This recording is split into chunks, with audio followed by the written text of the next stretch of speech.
This hour of the Jeff Orvich Show is brought to you by Diamond Auto Glass. Stop on by there on 4th Street, get your windshield repaired, replaced, plus window tinting. Diamond Auto Glass, where the difference is clear.com. This is the Jeff Orvich Show.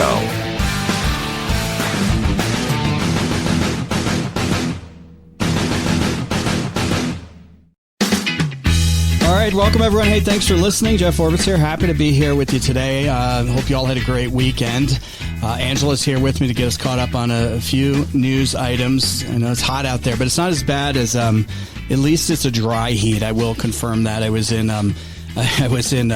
Oshkosh, Wisconsin over the weekend. So we took off Thursday, Friday, and, we spent the weekend and, latter part of last week at the largest air event in the world, the busiest control tower in the world at that time. And there's Owen and I went. He's going to be coming by later, I think, if we can make this all happen, and tell us a little bit about the aviation industry and the need. I was amazed to find out that we need like 8,000 pilots a year retiring. And that's just the pilots. Then there's the air traffic controllers, the mechanics. The industry's huge. So there's 10,000 planes that fly into Oshkosh, private planes. This thing was 1,600 acres, and there was billions of dollars of equipment there, like Boeing and the F-35 that blew my eardrums out, and I have more hearing loss. But anyway, we'll tell you more about it later. And Owen went to some things to, educate himself, and there's many others there that want to get into the aviation field. I found it fascinating, so we'll bring Owen on by. But man, it was humid. Oh, yeah, I'm sure it was. It couldn't be much more humid. There than this time of year. Yeah, it's hey, let's have it in July, end of July. Late July sure. in Wisconsin.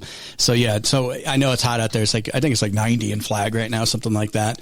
But it's drier. It's too dry. Well, and it cools down at night a lot more. So that's the thing. You get the cooler mornings. That's where we're lucky. And I got a report here on who's moving to Arizona. We're still one of the fastest growing states, which I don't know, we can all have some angst about, because it's definitely changing the state, and Phoenix is just gone crazy. But then it affects the real estate, quite frankly, rental and the real estate market in all the other rural communities throughout Arizona in a huge way. But I have the U-Haul mid-year migration trends report for 2025. And we do such cool stuff on this show. I mean, you're all a bunch of nerds listening, because we're going to go over the U-Haul mid-year migration trends report for 2025. And it kind of stimulating. It is. I mean, if you haven't turned the channel yet. So we'll hit on that. Olivia will be by, and she's got some articles as well that she wants to share, some news items, and then also some fire updates. Cause monsoon's it's kind of a dud this year. It's been rough. So we'll hit on all that. If you got a comment, love to hear from you. Talk with Jeff at iCloud.com. But first, if you're selling your home in the Flagstaff area, if you're renting that U-Haul and you're one of the people heading out, or maybe even across town, because also where do people move within the state, where they kind of net flowing out of into other parts of the state. We'll get to that.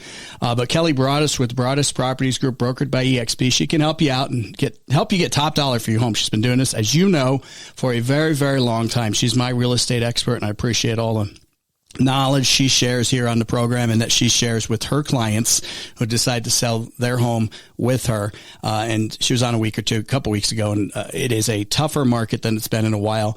Inventory is definitely up, but there's still, it's still, the prices really haven't come down. It's an interest, because there's a lot of people in the housing market and getting into it, and supply and demand.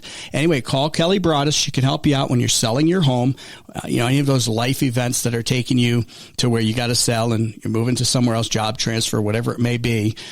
Here's Kelly's number, 888-446-5602. That's 888-446-5602. Or look her up online, Broadus, Broaddus, Broadus, and you'll find her. And then you've also got the great tools she has on her website, where you can get instant valuation on your home at northernarizonafinehomes.com. That's northernarizonafinehomes.com. Okay, so over the weekend, President Trump was over in the EU, over in Europe. I think he's in England, or Britain right now. So obviously you've got the EU, and then Britain left the EU, so he's working on a separate trade deal with Britain. It looks like there's an EU trade deal in the works. I haven't read it all over yet. I don't get too overly excited about this stuff because it seems to change quite a bit. You know, the tariffs are in, the tariffs are out, and the impending economic doom that the tariffs are going to cause. I don't think we've seen that yet. Senator Mark Kelly was on one of the weekend talk shows, you know, on TV here this weekend, you know, Senator Kelly from Arizona, and he was babbling on about how inflation is an issue and all that, but he kind of got tripped up because he kind of forgot that most of the inflation came during the Biden administration, and he had to quickly kind of walk that back, and he got mocked pretty heavy online. You know, he's basically, oh, Trump's caused all this inflation. It's like, well, did you forget about the Biden 4 years? Mm-hmm. Did you forget about the transitory inflation and all that? But anyway, Trump's got an EU deal, supposedly. One of the main things is that the U.S. is going to have, or EU, items coming into the U.S. from the EU. So think like your Volkswagen. They still make the Beetle? I don't think they make that anymore. Volkswagen Jetta. Your Volkswagen. Yeah, they have. Whatever. Your BMW. Yeah. From Germany. Yeah. Your, what's the French one? The one we rented the one time and it broke down. It wasn't a Peugeot. No, Alfa Romeo. Did we rent Alfa Romeo? You hardly ever see those We here. rented we were cruising around in a convertible in Paris. No, it was the cheapest car, but it broke. Remember? Oh, it broke like it broke 10 down miles after we got the thing. Total ghetto. Anyway, that car comes to the U.S.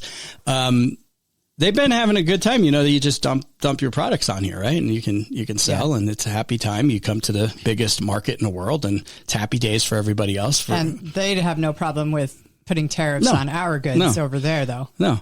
So I looked this up, and it always seems like a moving target here, but the tariff that is on U.S. automakers, what I found, which may be incorrect because this stuff seems to change. You look it up in 10 different sites, and you almost get 10 different answers. But I think the EU's been hitting our manufacturer, GM, et cetera, with 10% tariffs for like ever, you know, and we provide, this really frustrates me. This frustrated me when we were up in Canada, and most people were very, very, very nice. And then there was the one person who I don't think liked Americans. And I felt like saying, you know, you guys have 40 million people in your country and a lot of land to cover. And I don't think you could hold it without the U.S., considering your Air Force like would fit on one U.S. aircraft carrier, right? We spend a lot of money making sure that like Russia doesn't go over the, you know, over the pole, and take over. And same thing with Europe. You know, we've provided all that defense. Then they have the nerve, and I agree with Trump on this, to charge us tariffs to sell our goods over there. Yeah, right. I mean, come on. So anyway, what Trump has proposed is a 15% pretty much, quote, across most sectors. I was looking at thehill.com, including cars, semiconductors, and pharmaceuticals. So that stuff coming in would be subject to the 15%. EU is now saying, well, I think they're probably going to up theirs from 10 to the 15. Mm. You know, of course, they weren't getting hit all those years, right? They did agree, though, for zero tariffs on a number of quote unquote strategic products like aircraft. This is funny since I was just in Oshkosh. Some chemicals and semiconductor equipment, things like that. So who knows where this will lead, but I don't think this is, as of yet, having the impact on, you know, all of us regular folks as far as the price increases. You know, there's the big scare on tomatoes recently. Yeah, tomatoes are going to go up. Okay, we'll see. But aircraft, for example, well, if there was a tariff, I don't think it'd be a big deal, but we're talking about a big defense contractor. I spent time at the Technam booth in Oshkosh, which is an Italian small plane manufacturer. So, you know, if there was a tariff on that and someone's buying a $500,000 plane and they might have to pay $50,000 or $75,000, I don't think that affects the average American, because that's probably someone's toy. Yeah. You know, that has a lot of money, quite frankly. So there's that.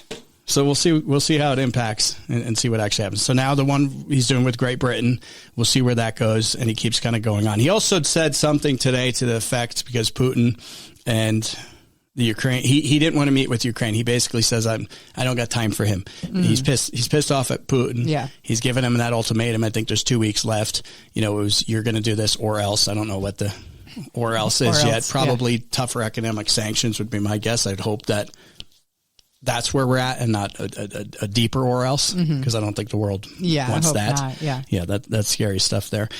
Here's another interesting one for you on the economic side. There was a group, somebody was suing, who was this? A U.S. district, I'm on CNBC. U.S. District Court judge rejected an investment fund's bid. So an investment fund, let's get the name of what that fund was. I can't find it. Anyway, it doesn't matter. So some investment fund was saying, hey, we want the Federal Reserve to open the public meeting coming up on setting interest rates, and presumably going forward, right? So you've got the Federal Reserve, and they always have these private behind closed doors meetings to tinker with and set interest rates. It's not set in an open market where I think interest rates should be. I don't think the Fed should do this at all. If interest rates need to go up to 15%, they do that. The market sets it. If they go down to 2%, if the economy is real bad, things aren't moving, the market would do that. But these guys get around, these so-called geniuses.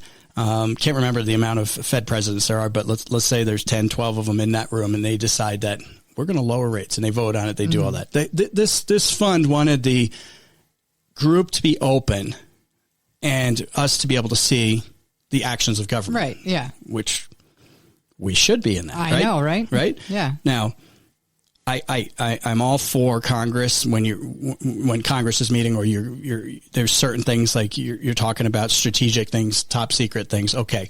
But I don't think interest rates qualify for exactly qualify for that.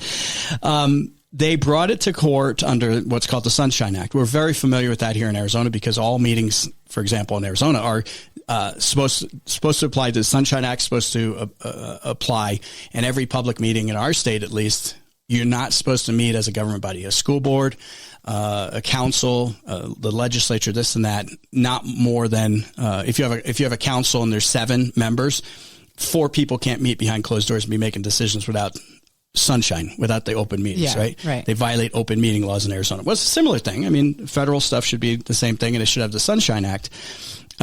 Judge Beryl Howell questioned whether the lawsuit by Azoria Capital seeking the open meeting is a publicity stunt to generate interest in new investment fund. Okay, that's fine.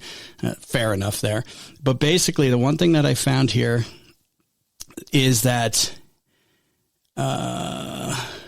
they said that basically the Sunshine Laws does not apply, and I had this quote in here and I lost it. The Sunshine Laws do not apply because they're not a public institution, which I found totally bogus. And that totally backs up what we've thought for years and known for years, is that the Federal Reserve is a banking cabal, however you want to pronounce it, that gets together, that his primary interest is the big banking institutions and very, very wealthy, people, to protect their interests.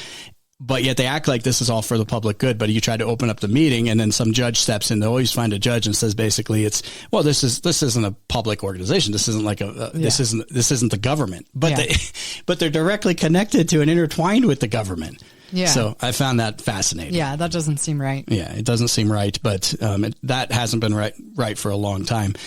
So that group lost, whether it was a publicity stunt or not,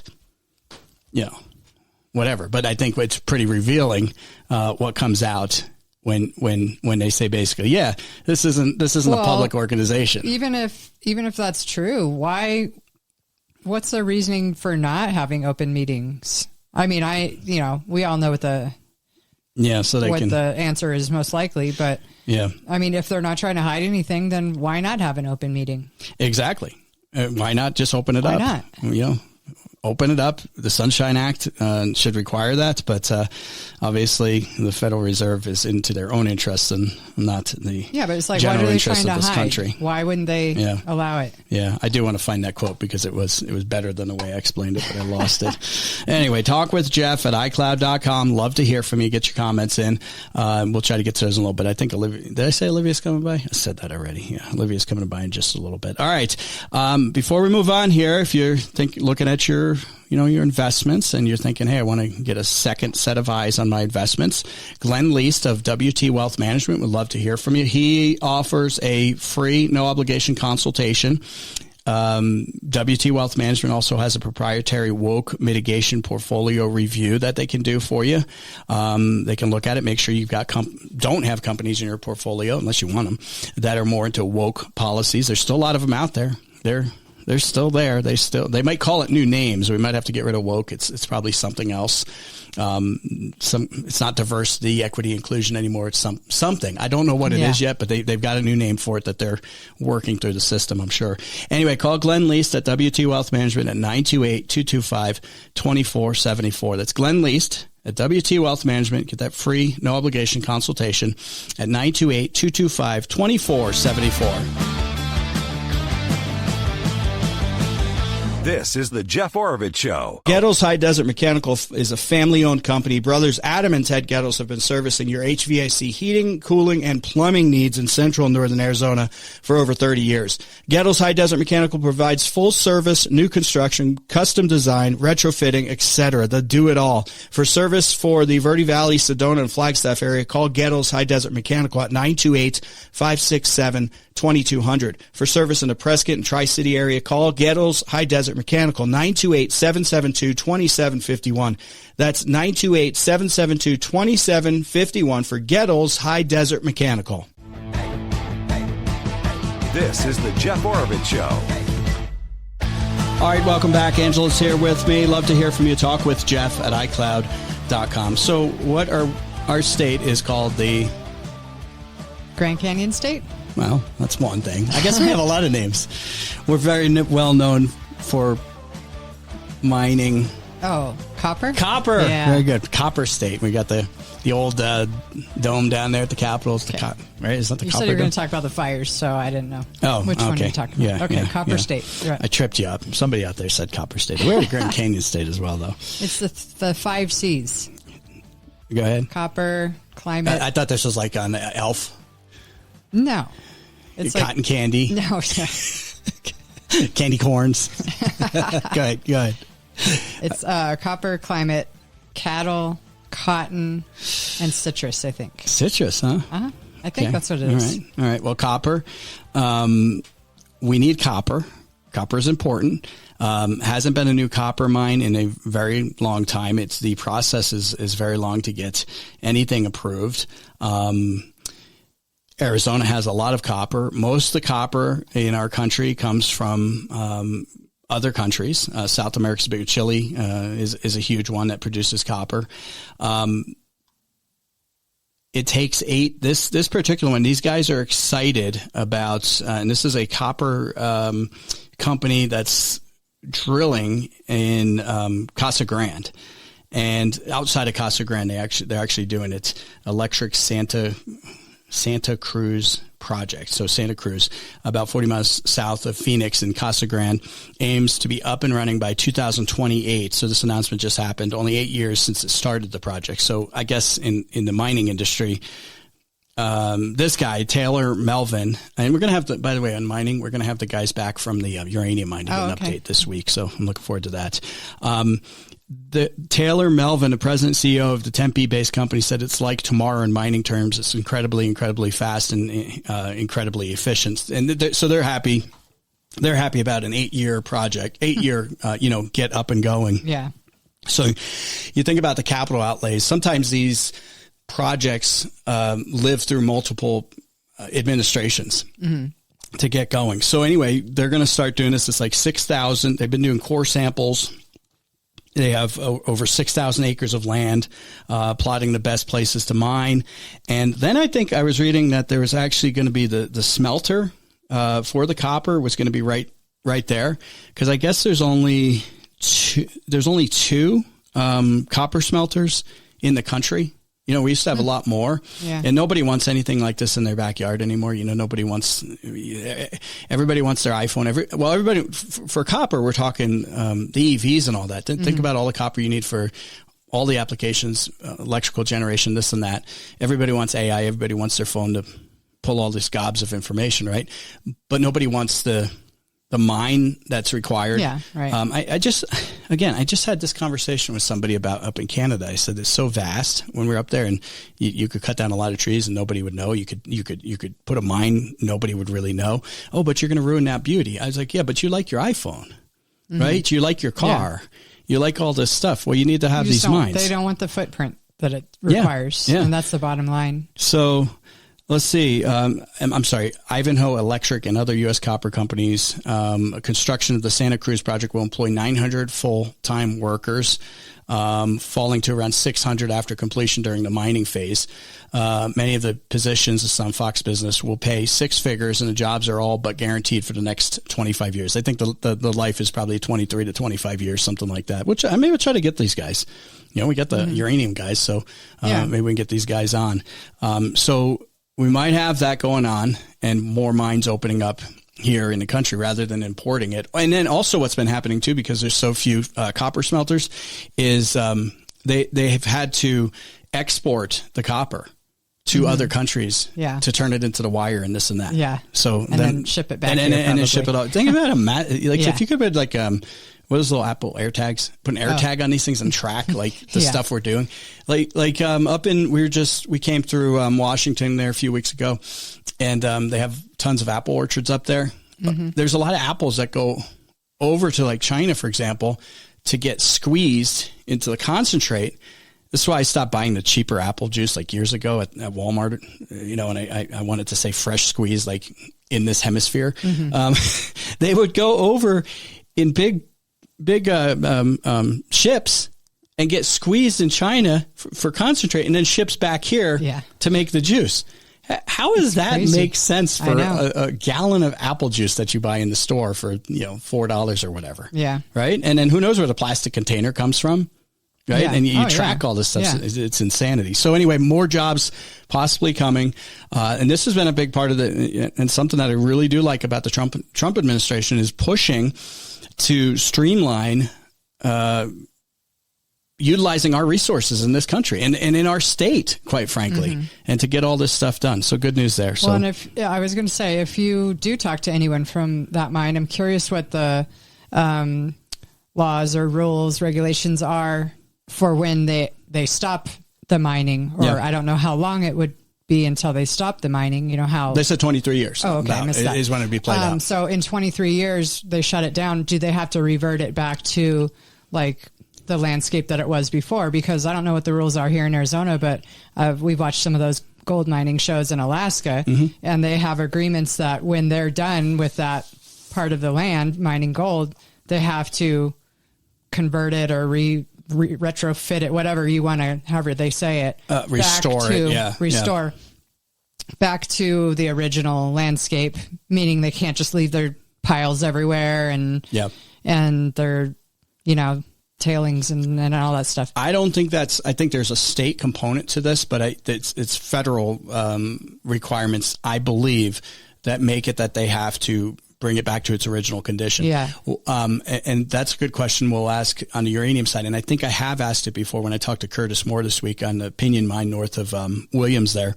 I remember asking him, and I can't remember when they're done, but when they are done, what do they have to do? And he said basically they have to cover it over. They have to restore it. And that's for uranium mines. So I would think copper is the same way. I think that's the way it has to be done now. And then they have to have a certain amount of maybe test holes or something. And they go back over however many years to recheck, retest, make sure everything's good. I think that's pretty much the standard now. There's a big mine, and some of you may be familiar with it. I've landed there before and then flown over it in Baghdad, not Iraq, but Baghdad. Arizona. Yeah, Arizona. And that's one of those coppers, I believe it was copper strip mines that goes way down. Yeah. Trucks going all the way around. I don't think you might be able to do that, but you would have to fill it back. It'd be a monster to fill that back in. Yeah. I don't think you can do that anymore. Yeah, those were the older style, those open pit. But then again, I mean, you do look at some mines around Flagstaff, for example, the cinder pits, which is a mining operation, and they're pretty much taking the side of the, taking the cinder hill out. Right. But I don't know what else do you do? Yeah. Cinder's not exactly a very stable material. That's a different type of mining, I guess. And not a lot of you don't get the tailings where it's like, oh, I've got cinder tailings and I'm going to have some kind of health issue or something like that. All right. So good news there for Arizona. More jobs. Let's get to this, couple other things in this report on the U-Hauls as well. Talk with Jeff at iCloud.com. Get those email comments. And if you got anything, Route 66 Coin and Collectibles, my go-to place for gold and silver. You can stop on by right on historic Route 66. 1996 East Route 66. They've got gold. They've got silver. They've got other precious metals as well. They probably even have copper. You know, it's funny because they probably do there. We are getting something that we won't do anymore is the penny. I don't know if they did that already, but you know, they're stopping to mint, any new pennies because it costs, even though there's very little copper in it anymore, it still costs more with the steel in there, whatever the heck they're using. But Route 66 coin collectibles, they have the older coins, the copper ones. They actually, you can buy bundles of those and save them as door weights. Well, and then some people collect the old like pitchers or pots and stuff that were made from copper. Yeah, there's a lot of that. Ago. So anyway, you never know. You can find something collectible there. You will find something. Collectibles, gold and silver at Route 66 Coin and Collectibles. You can also, if you're outside the area and you're not driving through Flagstaff, you can give a quick call. And they'd love to chat with you Monday through Saturday from 10 a.m. to 6 p.m. They're open, and they'll answer any of the questions you've got. That's what I really like about these guys. Route 66 Coin and Collectibles, 928-527-0047. This is the Jeff Oravits Show. This portion of the show is brought to you by the Blind Brothers. Check out their monthly specials and their great deals if you mention the Jeff Oravits Show at theblindbrothers.com.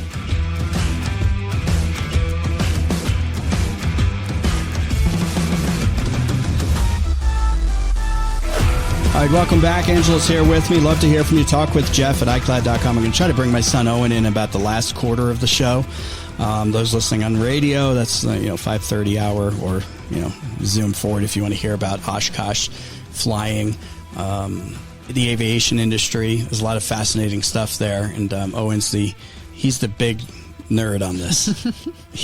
It's amazing what he knows. Oh my gosh. He could probably be a historian. He should maybe do one of those coffee table books or something, if they still do that. He has plenty of them that we buy. I kept losing him at Oshkosh, where there's 800,000 people go during the week, right? And then I'd find him and he's talking to like some Air Force guy in front of the F-35 and going on and on. Yeah. And just this and that and the other thing. The guys at like the Technim booth and some of the others like, hey, Owen, how you doing? They'd invite him in there, giving him food and stuff. He's at the Piper booth. Yeah.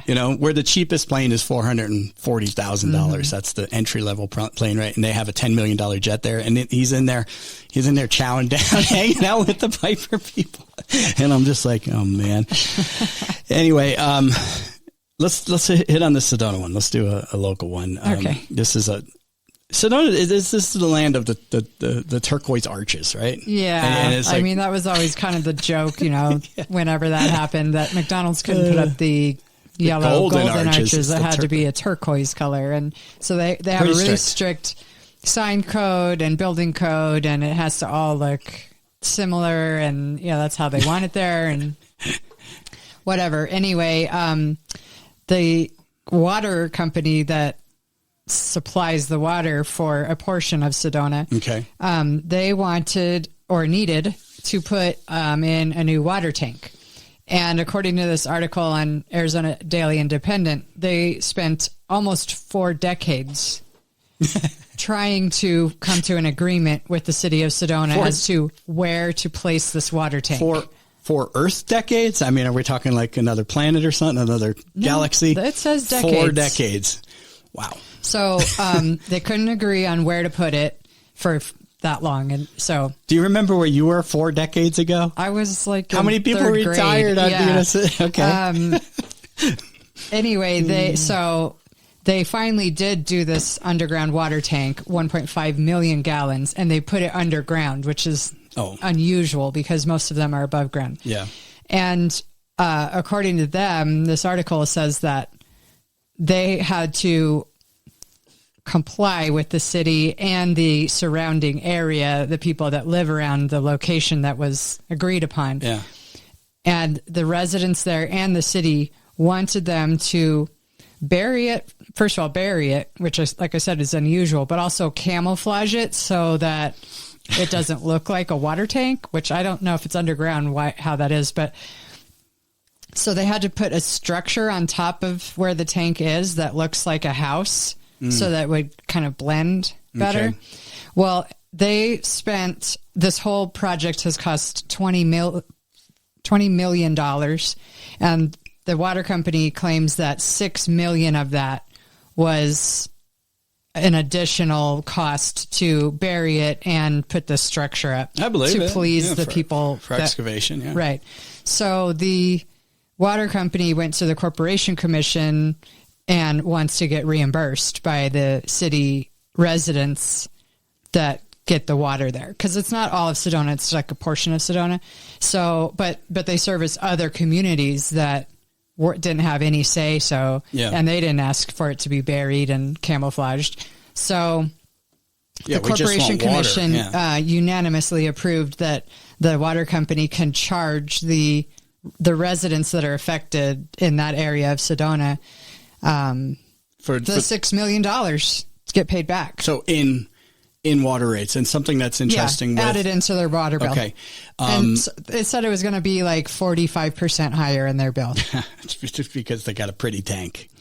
And a house or whatever. Yeah, this is the problem. And now this happens all the time. Usually it's the leftist voters that do this. And I don't know Sedona politics as well as I know Flagstaff politics, but I always say in Flagstaff, there's never a tax they don't like, and the voters stupidly pass these taxes. And you can't say that the voters aren't stupid. Yeah, they are. $3 a day. Yeah, for only $3, and then it winds up being $6 or $9 or $12, and then on top of 30 other $3 items a day, right? For the rest of eternity. For the rest of eternity, and it never goes away, and it just keeps going up, and then they come back with another rate increase. But I say this all the time because people complain about the cost. I went out to breakfast this morning, right? And it's like, really? $16 eggs. Yeah. And it's not busy like it used to be. Big shock, right? Right. Because, everybody's going to make this higher. And I'm talking about the minimum wage issue in Flagstaff that the voters stupidly voted for 2 times, right? To put it in place and then uphold it. Yeah. Right. And then they wonder, these people are going to make more money, because the minimum wage is going up and this and that. Don't worry, it's not going to affect the pricing. What are you, stupid? I mean, of course it's going to affect the pricing. And you won't have to tip the servers anymore. And you won't have to tip. No, I got to tip. Yeah, no, they still everywhere you go, tip. Everyone's asking for a tip nowadays too. But traditionally, I'm fine with tipping, up to 20% on a server, right? Yeah, but the proponents of the wage said, well, the restaurants. Yeah, they might raise their prices, but you won't have to tip. Yeah, you won't have to tip. It would like counteract. I had the girl who made this stuff up tell me that. I was like, you're full of it. You don't know what you're talking about, and you'll be gone by the time this hits. Anyway, my point being, now it's $50 for 2 people to eat out for breakfast, right? Eggs, and the place half empty. Places are half empty because people can't afford to do it. So, what good is your higher wage if you don't have a job? Right? So they always do this. They always vote for this stuff, and then they're shocked when the prices are impacted. And I'm sure that's going to be the shock in Sedona for the people that support, and maybe they didn't vote for this thing, but that supported. They do, because they vote for these stupid politicians that put these stupid policies in place, right? Yeah. So now they're going to have to pay for higher water, and they're going to be like, I don't want to pay for higher water. Yeah. Well, what did you think when you made them bury the tank and it cost $6 million bucks? And it was magic money. Pay for it. Did ferries? Yeah. I didn't know this existed, but in Wisconsin we saw a pegamoose. You remember Pegasus with the wings? Yeah. They had statues of the moose with the wings. Yeah. So do you think pegamooses dropped the money and it wasn't going to cost you? So they're all going to whine and complain now. The people that supported this kind of crap. And then the people who didn't want it, they get hit with 45%. And I don't blame the water company. What are you going to do? Go broke because they wanted a pretty tank? Yeah. Stupid. Yeah. It's so stupid. Right. 45% more. That's what this article says. Yeah. And I mean, sometimes it's hard because I don't know the whole history and this has been going on a long time. So if I am wrong in any way, someone can correct me. But that's the gist of it, though, is that they demanded all this stuff and then now they're going to have to pay for it. And it's to the tune of $6 million more through water bills. Well, and that affects not just the people on city council, or the people around it, but everybody that uses that water company.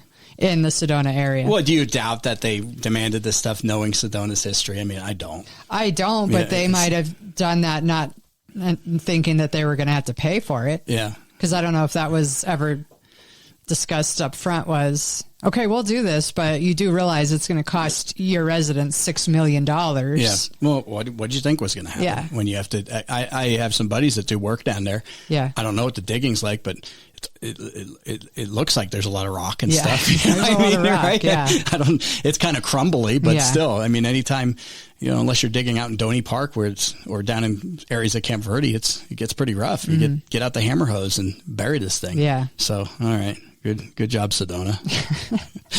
we need to. I don't know if we ever had really any of the politicians from Sedona. We should work on only like during election you might have the candidates. Yeah, or they something, come on but and then not kind of in a. If you're down there in the city council, I'd love to chat with you. We'll have fun. Yeah, but maybe we'll make a little effort to do that and to get you on and see what's going on. I love Sedona. I love it. It's and this place. issue clearly has been going on through many, many iterations of councils and mayors and leaders in the community. Of course. All right. Your thoughts if you're in Sedona, talk with Jeff at iCloud.com. I'll get those in. And the Corporation Commission does that. They regulate like the public, quasi-public really, utility companies like APS, for example, electric. Mm-hmm. They regulate the railroads, like the railroad crossings and things like that. They do the LLCs and all that, but they also regulate the private, not the public water companies, but like your city, but the private water companies. Yeah. It all fits in that purview. And there's a pretty heated election going on. We've already talked to one of the candidates recently. Actually, it's David Marshall. David Marshall. Representative David Marshall's running for that because the two people, both of which I supported on the Corporation Commission right now, turned out to not be people that I am happy to look back and say I supported. I'll be honest with you. Mm-hmm. They've been a total disappointment. So I hope they get off there and some other people. That's like, Marshall, I hope makes it in there. All right. I know you need to store a lot of stuff and you may live in a neighborhood that, doesn't allow that RV or that boat or whatever you got. I mean, I've seen people got some crazy things, right. some big things, jet skis, or like planes, four-wheelers, and then it's like you got to get it out of there. Well, Flagstaff Storage, they've been here for a long time. I've known Tom and his family for decades. Flagstaff Storage has multiple facilities around Flagstaff. Their key emphasis is on security. So you want to make sure that your valuables, since it's not in your backyard anymore, in your garage or whatever, is safe and secure. And that's what they really stress at Flagstaff Storage. And they can handle, the 5x5 units. So you just got some stuff to put in there. They have climate controlled places as well. And then also the really big stuff up to 60-foot drive aisles for RV storage. Outdoor parking are gated, very well lit. They take care of all of that. So go check them out. And you can do a lot of this stuff right online. So just go to flagstaffstorage.com. That's flagstaffstorage.com. This is the Jeff Oravich Show. This portion of the show is brought to you by Kim Dawson at Nova Home Loans.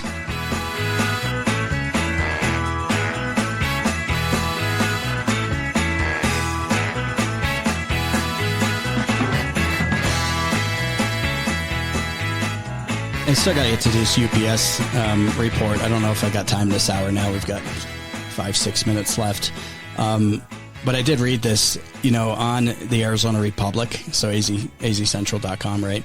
And that's kind of like Arizona's biggest, what do you want to call that? Legacy newspaper. Yeah. The old corporate newspaper that I think they're all bought up and they become parts of bigger organizations. I guess the Arizona Republic, though, is no longer, according to azfreenews.com, is no longer going to be actually printed in Arizona. It's Gannett Company. They announced last week that they're the parent company. No longer be printed at the company's Deer Valley printing facility in North Phoenix. The facility will be shut down with its 117 employees laid off.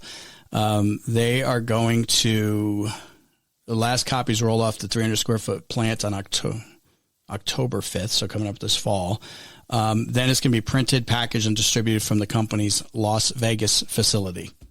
How's that work? Huh. Okay. Well, Like, I guess they're going to fly it or print it there at night and fly it down every day. I mean, I guess. Well, how many people get the newspaper, the print? I don't know. I mean, I don't see a distribution number here. It's probably a well-guarded secret, but I don't know. When's the last time you got a newspaper? I don't. Yeah. I mean, don't a decade? I mean, I can't remember. I never had a subscription. Yeah. Yeah. Well, my parents always did. My grandparents did, But now it's like, okay, they might be in all the grocery stores and, they're available there. But I wonder how many people really have a daily subscription anymore. It can't be very. So you probably fly it or truck it. I mean, they'd have to fly it. They'd have to fly it because, first of all, you always see those old movies where they, stop the press and they're printing it and they got to get it out by the morning. I think that's largely dead. That it's out too early. Yeah. I mean, but no, it still gets out, and I still see it. I still see it in the gas station, like in the morning and stuff, right? Yeah. But the problem with the printed newspaper is it's just, I don't know, it's like dial up, man. So you're reading stuff that if you go on Twitter or Instagram or any of the news sites, is like updated. Yeah, it's just all irrelevant, old, and the speed that the news and the media is moving. It's just old information. It's like, oh, breaking. Well, 5 other breaking things happen. It's kind of sick, actually, how tuned in we are. Yeah. And how we got to be up to date every second. So I don't know. It's just they aren't going to print any of them at some point.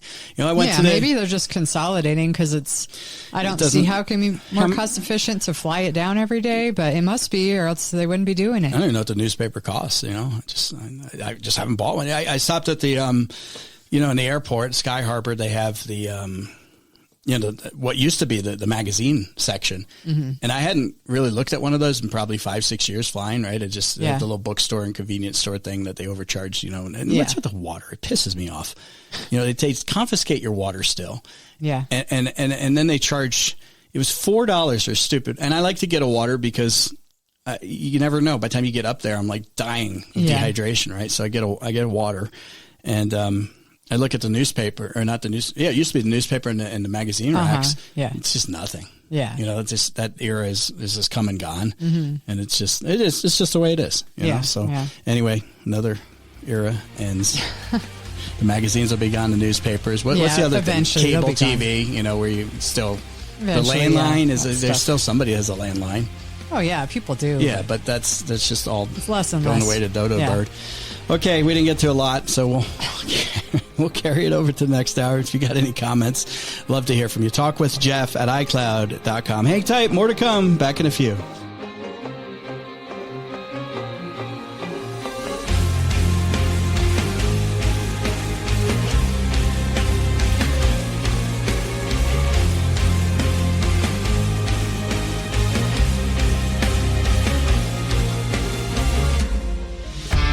Portions of this show may be pre-recorded. We do not give legal, medical, or financial advice. Please seek a competent professional for all matters. This show is for informational purposes only.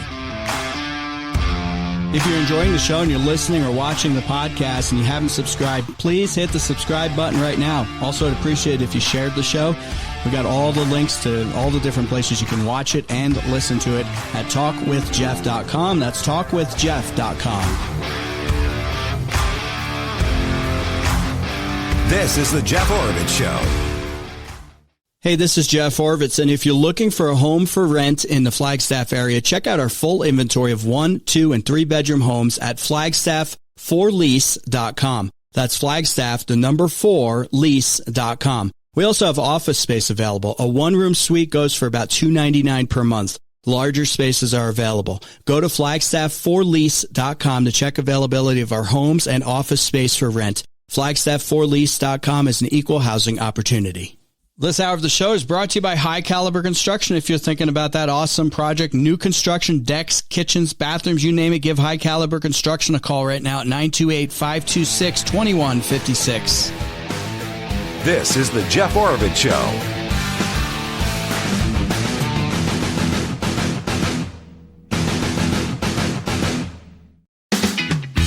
All right, welcome back to another hour of the show. Jeff Oravits here with Olivia now after a great weekend. And as I was talking about last hour with Angela, it's pretty dang hot out there, but not as humid as Oshkosh, Wisconsin. Or Puerto Vallarta, Mexico. Trust me. Yeah, these places can get quite dry. And we have it made here, even though it's a dry heat, and some of you are in 105-degree weather right now. I don't know. When it gets that hot, it doesn't really matter. You're just not out. Oh, yeah, there's some people out there. There's people out there working it right now. Although, I do have a story about the heat there. Yeah. We'll get to it. Okay, we will get to that. And then I do have Olivia's time will be a little shorter this hour because I'm going to have Owen come by to talk aviation and talk Oshkosh. Oh, what? You're replacing me? You're getting dumped. I see. Yeah. He's got some insights as to the aviation industry. No, that's definitely, he's the one to talk to. He's the guy when it comes to aviation. Him and Bruce Sidlinger could hang out forever talking. Oh, I know. Aviation. They could just talk for hours and hours and hours. I'd just be like, yeah, it's a plane. So you've got a bunch of stuff, but I promised it on this last hour, and then we ran out of time because we talked about, just to recap, the EU deal that Trump has made. Trump's made with the European Union, basically a 15% tariff, but they were doing a 10% to us forever for cars and things.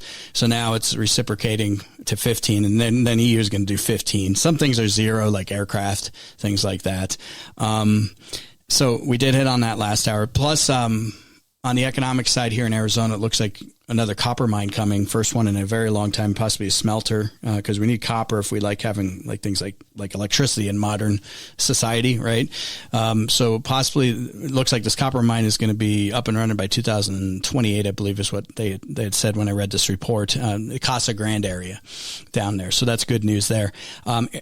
People are moving to Arizona en masse still. It's still one of the fastest growing states. And U-Haul, the shipping people, you rent the little thing and tow it. They do migration trends reports. So you can kind of tell, really? Yeah, every year. So this is the mid-year migration trends report for 2025. And they do these reports, and that's really, you can have all these people coming up with guesses and analysis, but when someone rents a U-Haul and they say, I'm coming from California, LA, let's say, and I'm stopping in Glendale, that's where I'm dropping it off. It's pretty dang accurate as to what's actually happening. They've packed up. Yeah, like when you have to return a trailer to a company, like typically, the starting and ending point for sure. Yeah. I rented a car, by the way, just as a side note, from some unknown Roots car company out of Chicago when I flew in there. It wasn't great. Wow. That was rough. I mean, the car was fine, but man, that was some of the worst customer service I ever got. The Uber route, which was also, I don't know, it has its sketchy ups and downs. Yeah. What do you expect? A $3 Uber in Mexico, right? Over the worst cobbled street ever. I forgot to mention this, that they went down to Puerto Vallarta. We booked a working trip in Oshkosh, me and Owen, because it's all about education. Next thing I know, and part of it was to thank Grandma for all the work she did when we were on our Alaska trip. Not going to Oshkosh, going to Mexico. Yeah, for Mexico, yeah. So they went down there for a few days to kind of end the summer because they're starting up school. Is that next week? Yes, it is, which I was informed about this morning, and I was like, wow, okay. That's quick. Like early next week? Monday. Monday? Oof. Is that just your school, or is that a lot of schools? That's a lot of schools, so I've heard. The August thing is weird for me growing up back east because we used to go back after Labor Day. But we got out much later. We got out much later, though. You got out end of June or something. Out in end of May, end middle. Yeah. So anyway, U-Haul mid-year migration trends report for 2025 shows the most common cities where people relocated to in the first half of the year based on U-Haul's one-way rentals between January and July. This is actually an article I pulled from AZ Central, which, as we talked about last hour, is starting in the fall. Is no longer going to print Arizona's largest paper in Arizona. It's going to be printed in Las Vegas, the newspaper. Interesting tactic. I'll tell you why in a minute, but about Las Vegas. Because, you have something in Vegas? Oh, I do. Okay. Yeah, that might not be their best business move. Okay, good.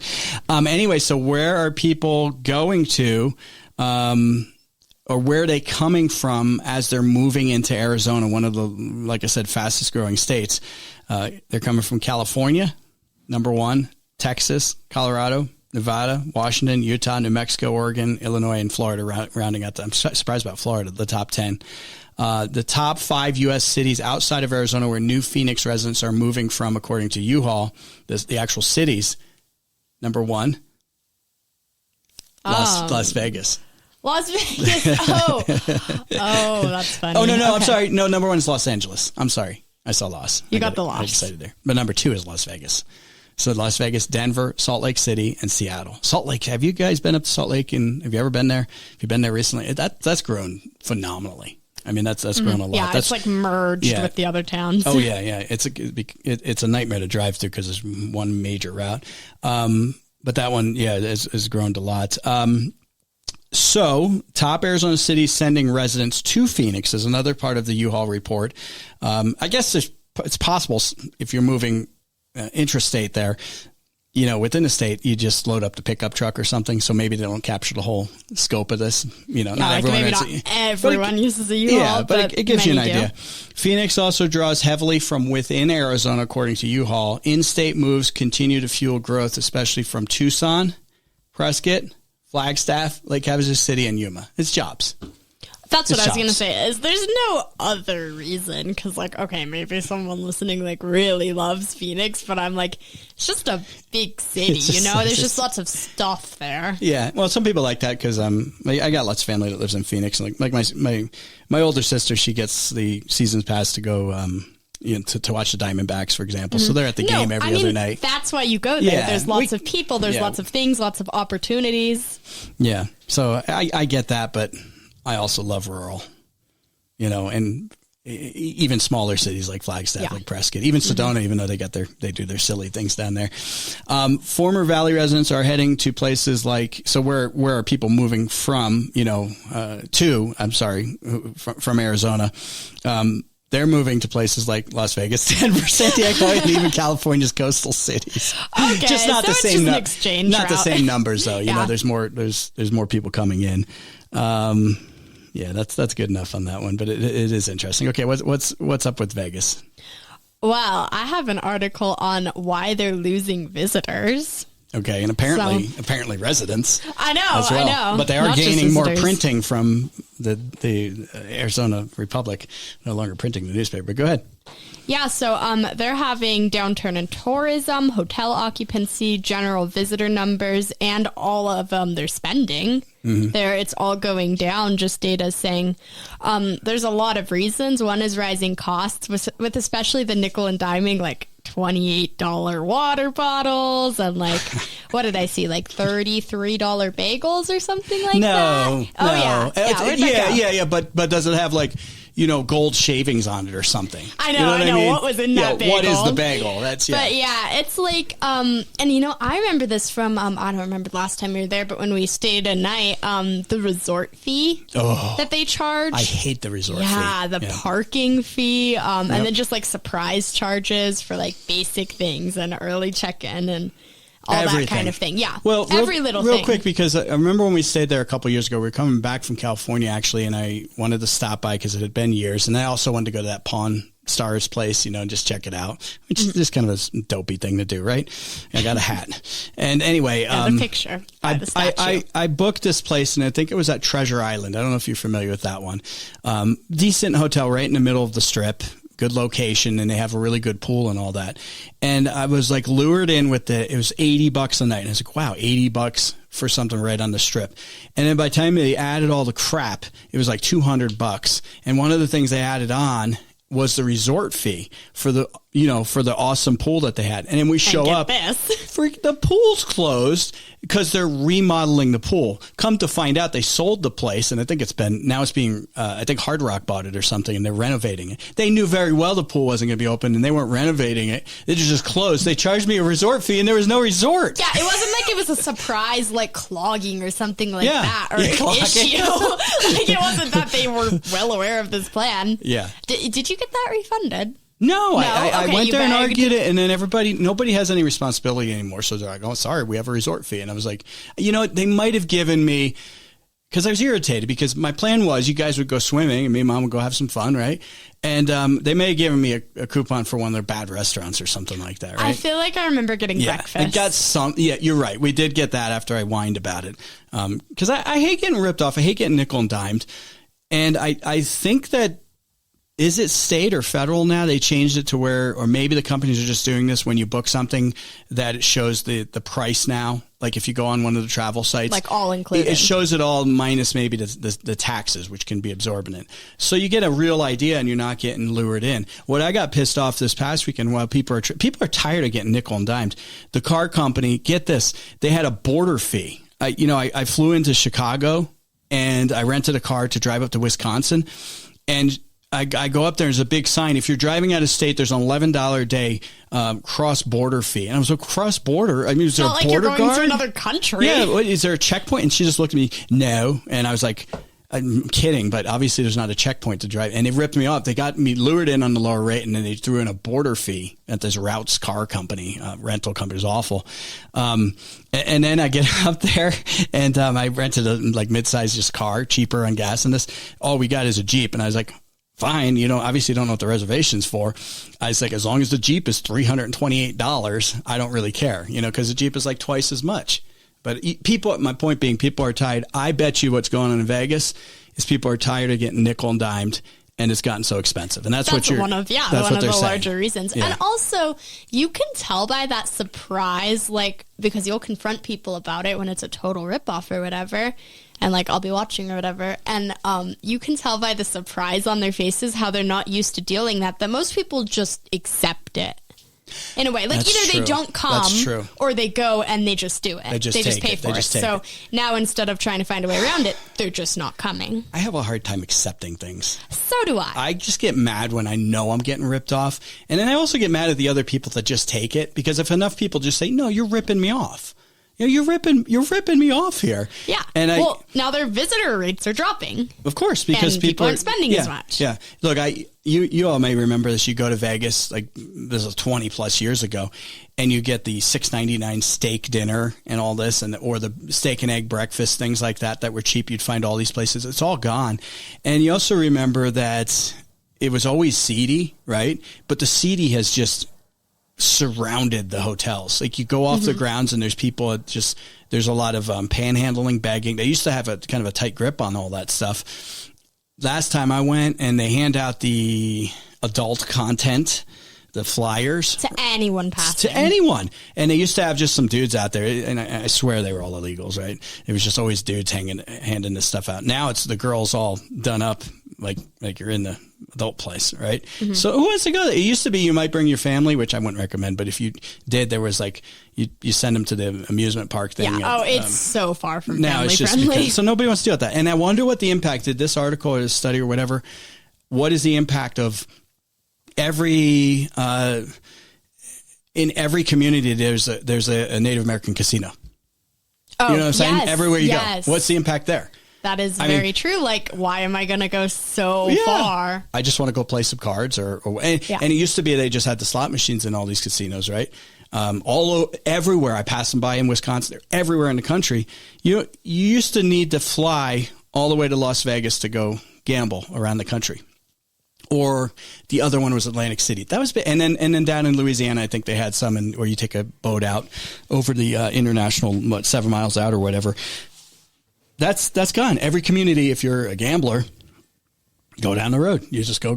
So unless you're seeing some show, now there's some shows in Vegas. There's a lot of artists that take up residency. That's true. And there's the whole themes to the casinos, and I don't know. It's a cool place to visit. Every 20 years. Well, another reason was a drop in international visitors by 13%. Okay.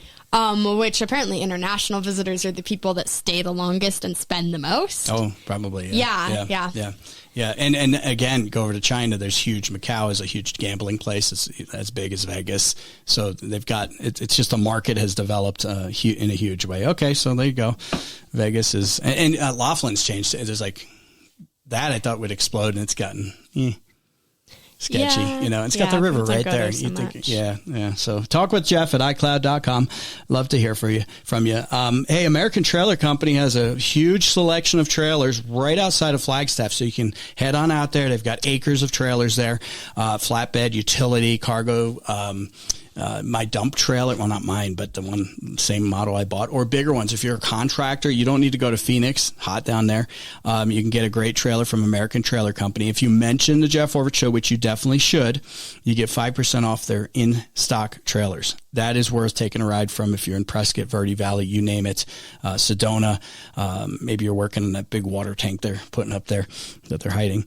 You can get a big dump trailer to help out with that project. American Trailer, American Trailer Company. That's the lack of moisture. I was used to the humidity in American Wisconsin. Trailer Company. AmericanTrailerCompany.com. That's AmericanTrailerCompany.com. This is the Jeff Orbit Show. I sure do appreciate having a brick and mortar location for gold and silver. Angela and I have known these folks for years. I'm talking about Route 66, Coin and Collectibles right in Flagstaff. So if you happen to be coming through Flagstaff or you live in Flagstaff, well worth stopping by to talk to these guys who are very knowledgeable when it comes to gold and silver.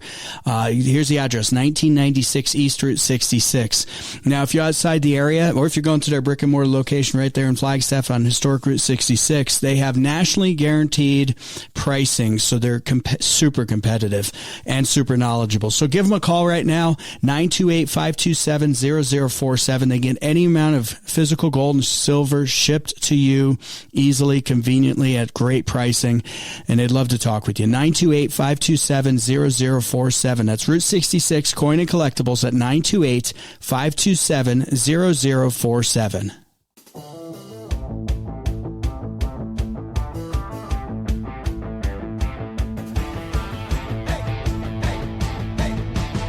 This is the Jeff Orbit Show. All right, welcome back.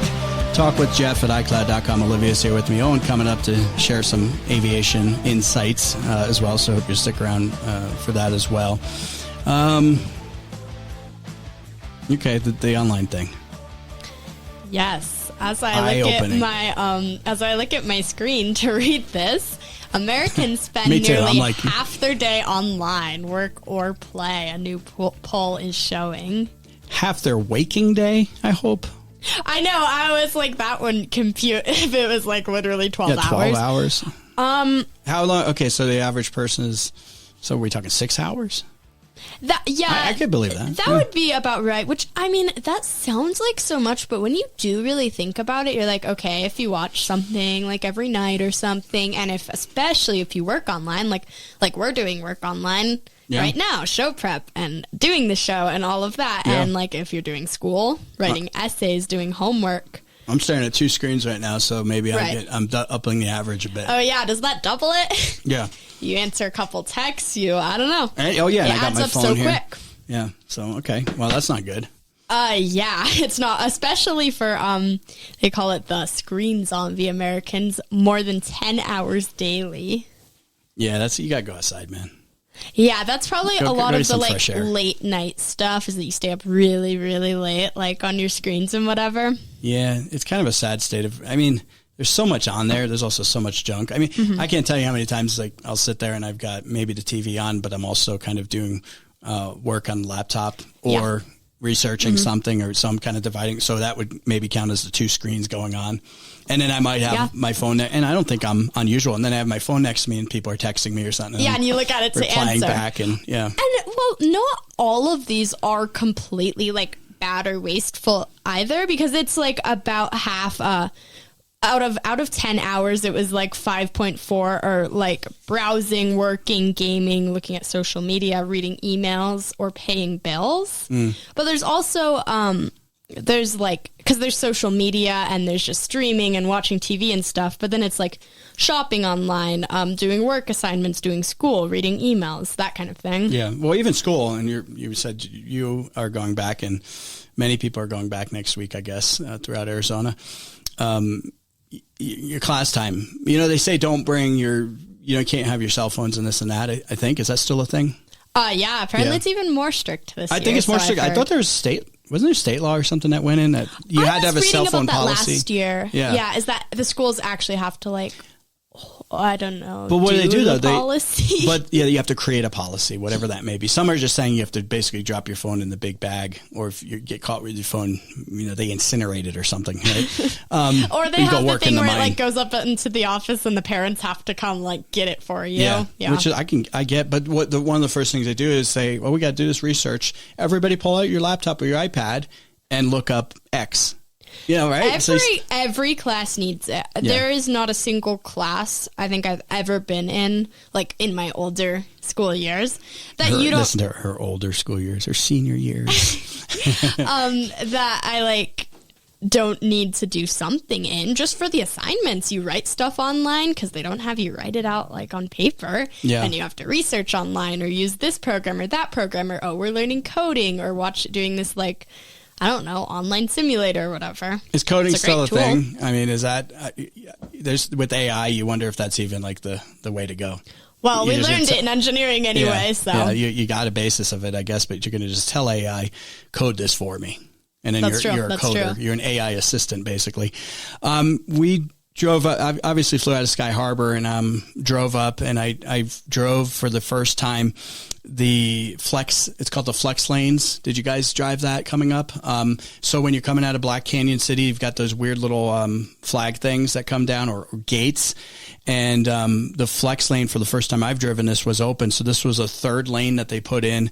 And in this case, it was northbound. So they opened up basically another 2-lane road in this case where we drove northbound, and then the old way was still open. So there was another 2 lanes going up that way, and then just 2 lanes coming down. I guess more people going up on a Saturday. So they opened up they can 4 change lanes. It depending on which way has more traffic. I don't know what that is, a 10 mile stretch, maybe 8-mile stretch up that canyon. About. I guess it's going to be effective. The only thing that was interesting is what happens if there's an accident, you're going up, there's no crossover. So if you're in that 7-8 mile stretch of the flex lane and you happen to choose the wrong side and there's an accident, you're just stuck there.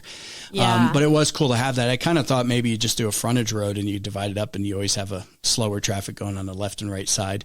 So I did do that. That's new in Arizona. Yeah, that wasn't open when we drove by, actually. Yeah, it was open. So now we need another one, and the politicians in Phoenix probably don't realize this, but the road, as you know, listening to the show for years and you all driving it, the road from Camp Verde to, quite frankly, the rim or up to Flagstaff, especially up the rim from like, let's call it the Sedona exit, which is one of the last exits you can maybe detour and get out of the mess.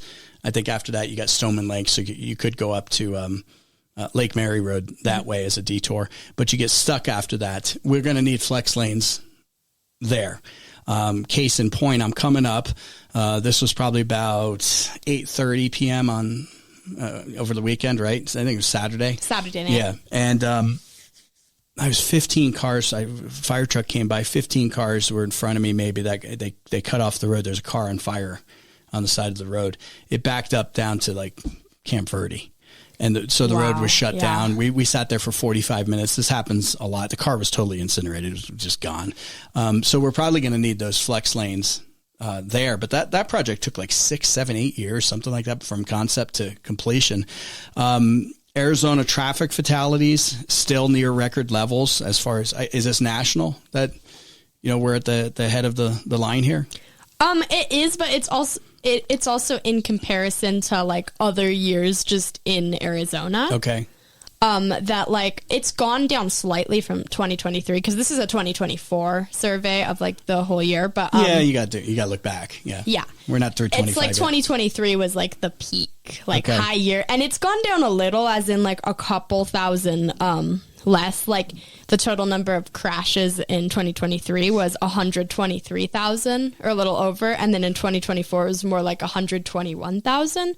But then nationally, that's still very, very high. Yeah, I could see it. I mean, but we're up here. Like, are we worse than a lot of other places? Because we drive fast in Arizona. Like the speed limit. Yeah. I mean, so there's a lot more accidents. I mean, people are doing 90 plus all the time on the freeways. Well, yeah, and a large portion of these crashes are from. It's like a lot of them are just not even the roads. Because I was like, maybe some of it could have to do with the roads, but it's like mostly driver behavior. So it's like impairment, mostly like speed. Speed is the big factor. Yeah, and then not having seatbelts or. Yeah, stuff like that, just bad decisions. Well, after we drove by the burnt out car and coming back up to Flagstaff, there was a big sign that said, watch for elk. Like one of those orange portable ones with the digital display that they put out there temporarily and be there forever.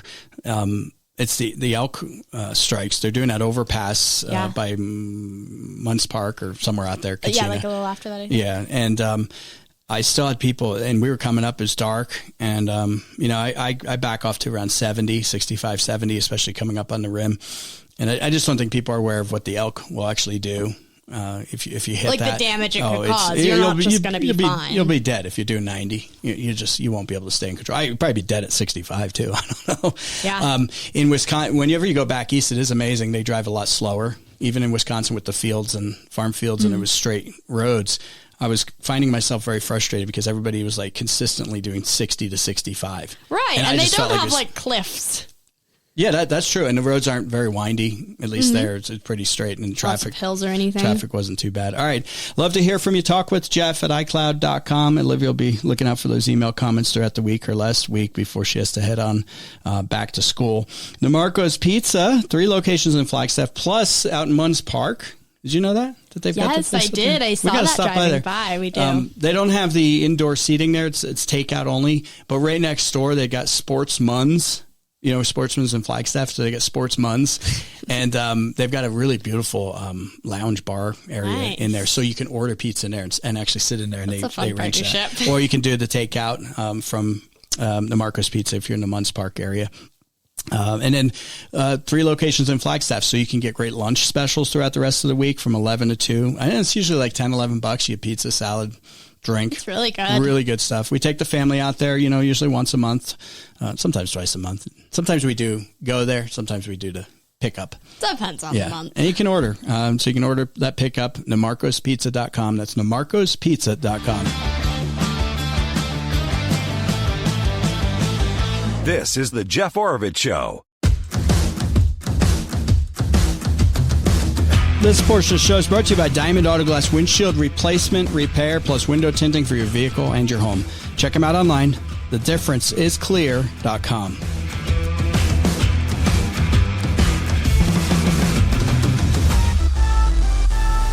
Since I took the tail end of last week off, Olivia, I lost sight of the fire issue, and then lost a couple days here, and I realized it doesn't look like it rained at all. You have any updates on fire conditions? I do. So it's looking like there's 3 in Arizona, but luckily they're all looking much better. So there was that Dragon Bravo fire up in the Grand Canyon National Park. As of a couple hours ago, like 3 hours ago, it's 5,500 acres and only 13% contained still. 5,500 or 55,000? 55. Oh, sorry, I'm wrong. 55,000. Okay, Thank you for catching that. Yeah, I was like, it got smaller. Okay. No, 55,000. Oh, yeah, that was bad. Okay. And then it's the math in the schools now. I mean, you can't blame it. Who is that extra 0 is hanging off? Olivia's never going to be a math major. Hey, I'm good at math. I'm kidding. A year ahead in math, I'll have you know. There you go. I am never going to be a math major. It's I was always 2 to 3 years behind, but that's a whole other story. Go ahead.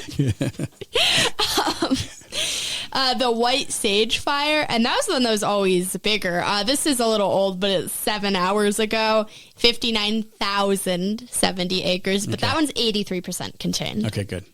Yeah, and then the only other one I saw in Arizona was more towards Phoenix, the Billy Fire. Billy, okay. Yeah, that's a lot smaller. It's 79% contained, 2,124 acres. Okay, well, looking like we're getting out of the danger better. zone. I saw that the monsoons were maybe supposed to kick in again this week and start getting a little better here. But I don't know. It's pretty lame this year so far. This happens. It's not because they're putting a copper mine in Arizona. It's not because you drove your car to work today and it's the end of the world, or Elon Musk put a a rocket in space. This just happens. Just unpredictable. Just sometimes, we get good winters. Sometimes we get good monsoons, and this has been bad on both ends. So it is what it is. One thing we are dealing with, which breaks my heart when I see this stuff. First of all, you always get a lot of drownings that happen in Arizona, but you also get the kids in the car thing. Or the pets in the car. I mean, obviously kids are worse, but both can be very fatal very quickly. This one dude, though, looks like he's going to get the Idiot of the Year award. Would that be a fair assessment? I think so. Okay, go ahead. Give me the give me the PG version of this thing. Yeah, well, it all ended up okay. Okay, yeah. In a relative way. Okay. They were fine. 4 kids were rescued from a hot car after their dad left them to go inside a bookstore. Adult bookstore. Let's define the bookstore, the adult bookstore. You said PG version. So I was like, I know, but we got to put a little context in the thing, man. Yes, so the kids, they were young. They were 2 to 7 years old, and the dad left them. It was around 3:40 that the police rescued them, but the dad had left them for an hour. What? So in one of the hottest times of the day, left them in a car, windows rolled up. The outside temperature was 106 degrees, like car off, windows up. And so then the police were called and they came to rescue the children. The car inside was 125 degrees. 2 to 7 years old were these kids. Were they okay? Yes, they were. They were all... but it had to have gone on a little longer. I mean, that's getting... They easily would. That's getting unbearable. Especially the youngest. But honestly, for any, human being. Yeah, they were taken out and brought into air conditioning and given water and all of that. And then they go and find Bozo? Yeah, and then they go look for the dad, and at first he, who's an hour in his bookstore or whatever. Well, how much longer was he going to stay in there? I know. You don't want to know.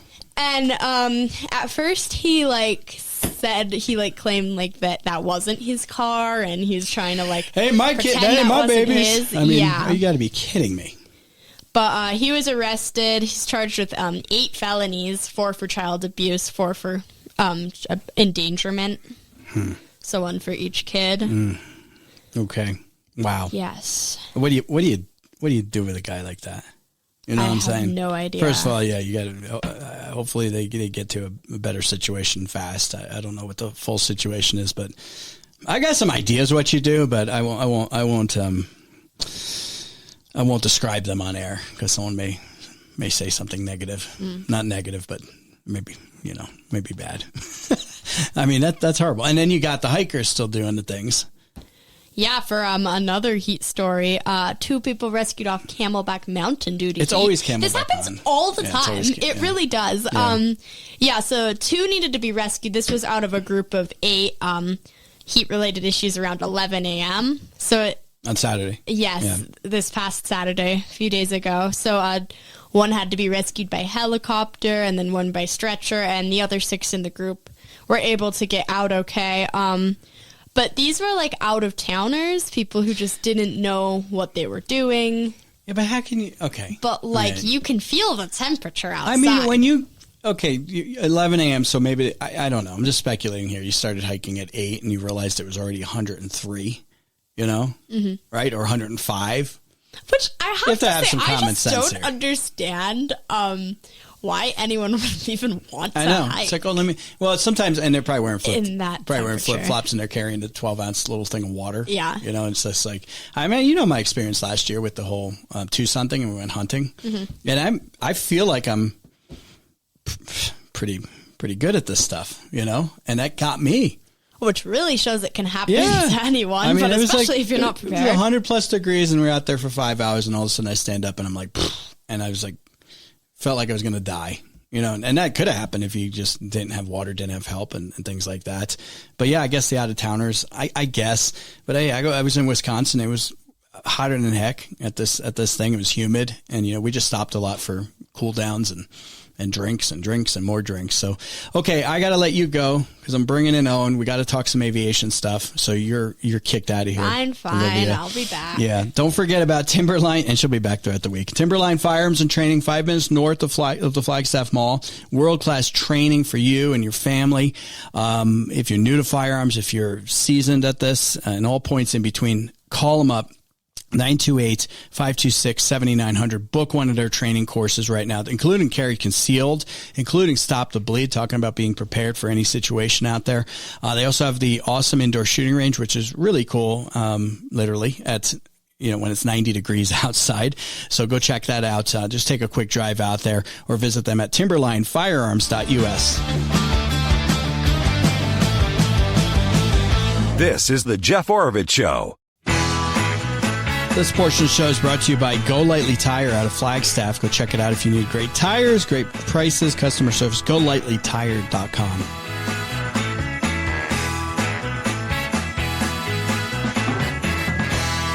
All right, I got my son Owen with me. We just got back from Oshkosh, Wisconsin. How did this start? This is Owen's an aviation enthusiast, and he's training to become a pilot. Oh, yeah. Getting there. You got some hours. Yeah. You got some hours built. And how did I get started, though? Because it's huge. Is the biggest gathering? Oh, yeah. Oshkosh Air Venture is the biggest aviation gathering in the world. In the world. Yeah. 800,000 people approximately, I heard. Yeah, like every year. over the week. And it's a week long, yeah. Yeah. It's hard to explain. I'm sure some of you have been to it, but most people probably haven't if you're not an aviation nerd like we are. 10,000 private, like individual planes, like it's little like Cessnas, things like that. People fly them in for fun and then camp there. Yeah. We were watching them come in and they stack up like 100 miles out. Yeah, it's crazy. One after busiest air traffic control tower in the world during that fly-in, I think. Yeah, for that week. For that week. Highlights. What do you think? What was the big kahuna? Well, I loved visiting and sitting in all the different aircraft from different companies, but then the air show is also awesome. The night air show with the fireworks displays, and it was awesome. Let me see if I can get a video up on talkwithjeff.com. I have it up here, maybe by tomorrow. I will never be. We just had Independence Day, 4th of July, and we watched the drone show in Flagstaff. Yeah. No disrespect to them, but wow, I've never seen anything like this. I mean, explain what they're doing for this fireworks display. This was last week. Explain it. Well, so they have hundreds of fireworks shooting up and then planes flying through it, shooting fireworks off them. And then they have explosions on the ground and lasers shooting. Laser show. Yeah, it's crazy. And then drones making airplanes and stuff and formations and all sorts of crazy stuff. It's like eye candy. It's like unbelievable. So is the most amazing fireworks display in air, and just show, not fireworks, because they're doing the fireworks.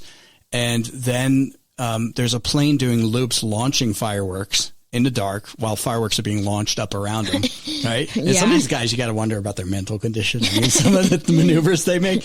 Then there's a laser show going on at the same time. Then there's, I guess, thousands of drones. I mean, hundreds of drones creating shapes like whole planes and rockets and dragons, and while all this going on.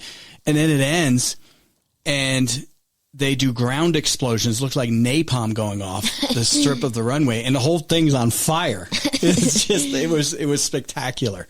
Even if you're not an aviation nerd, it's worth going just to see the fireworks display, one of the evenings. And so they also have like the Air Force there. By the way, we're sitting there. Owen's talking to you. You sat in a glider for the Air Force. Yeah. And, the glider guy. Yeah, the glider pilot. I talk about, because Bruce Sidlinger's a glider guy. Yeah, he said he was trying to open like a glider school with they were talking, Bruce Sidlinger. Yeah, like years ago or something. I talked to a guy and he's like, yeah, I know Bruce. So it's kind of a small world. The key takeaway, though, because Owen went to a seminar and a day in the life of an airline pilot. One of the key takeaways I would say is this is a career where they're losing like 8,000 pilots a year. Yeah, mandatory retirement at 65 or something like that. Yeah, so like the need for pilots is going up a lot. Yeah, huge.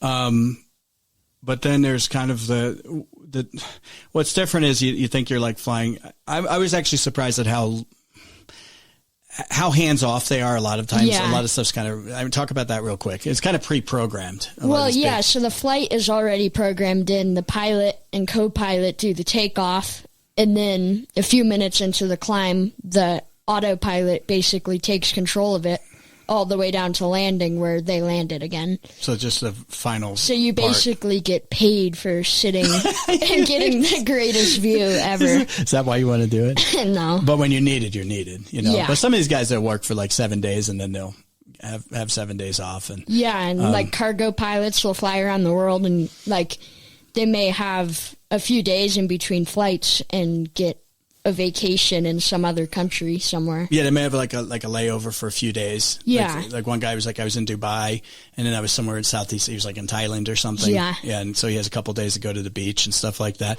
They're probably buttering it up for you a little bit because that's probably, Yeah. a lot of people are probably doing the run between, Phoenix and Chicago. Yeah. And, they're That's still fine. Yeah, they're not. Well, we met a couple pilots who were just there, and they were like going up to Oshkosh because they had a day layover. Yeah. So they flew into Chicago, and they're like, "Yeah, I'm going to go check this out, and see what it's like." What was amazing also though is the vendors. So you have everyone from which one owns like on the American side.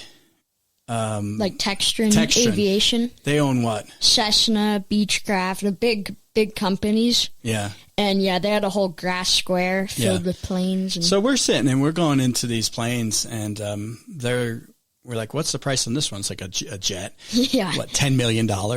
Yeah, they have like jets sitting out there in the grass, and they got like flower beds around it. And It was neat. And I guess they're trying I went to a tax thing just to understand what's going on in the airline industry and all that. And earlier in the program, I was talking about the trade deal that's now been made between the U.S. and the EU, and one of them was aviation related. So yeah, there's tariffs on a lot of items, but there's supposedly Trump has said 0 tariffs on certain things like aviation. Because that was kind of a big thing. Is there's so much that we sell to other countries and that they sell to us, quite frankly.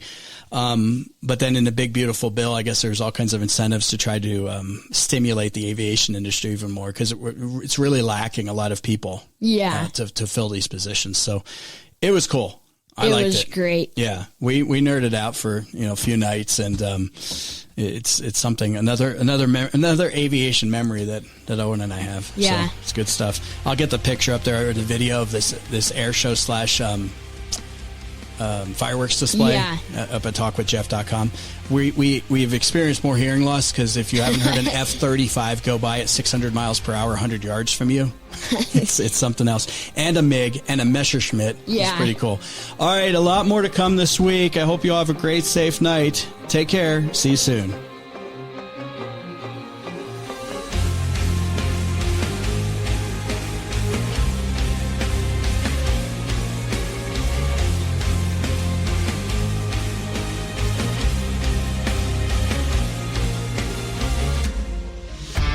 Portions of this show may be pre-recorded. We do not give legal, medical, or financial advice. Please seek a competent professional for all matters. This show is for informational purposes only. If you're enjoying the show and you're listening or watching the podcast and you haven't subscribed, please hit the subscribe button right now. Also, I'd appreciate it if you shared the show. We got all the links to all the different places you can watch it and listen to it at talkwithjeff.com. That's talkwithjeff.com. This is the Jeff Oravich Show.